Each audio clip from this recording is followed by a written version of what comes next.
Bibita daw.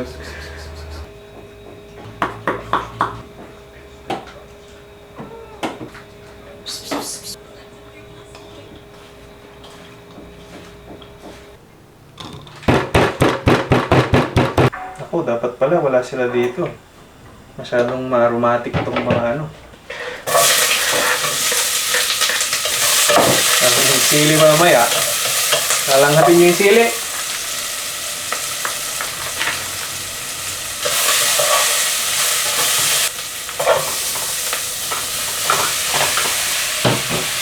Oh!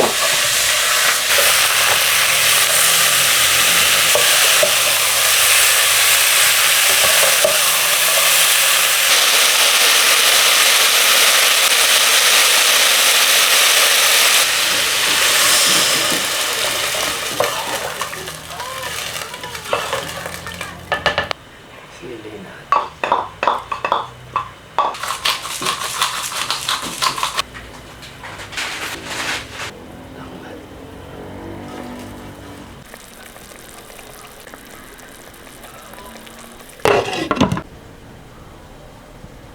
Basta.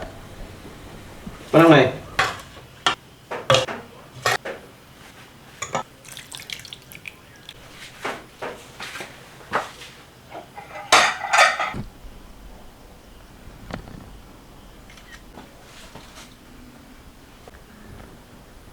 Go! Tikman mo na. Tiyula Itum. Try. Nakakatakot siya. Malakas. Hindi siya malakas pero ang weird nung parang charcoal. Yung coconut. Cheers.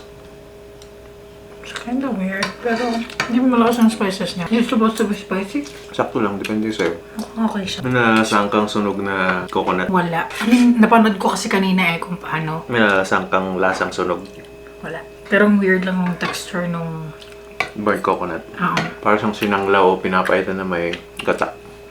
Oo. Na super duper mild. Walang off-put yan. Even the aromatics. Ang dami niyang layer ng flavors. Ng turmeric, luya, yung tanglad. Pero walang nag-overpower.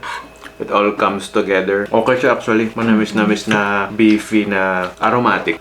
First time. I mean, kami first time lang namin kakainin to. Pero okay naman. Huh? I'll give it a 9. 9? Yeah. Talaga? Yeah. Kasi alam ko talaga hindi ko ito magugustuhan.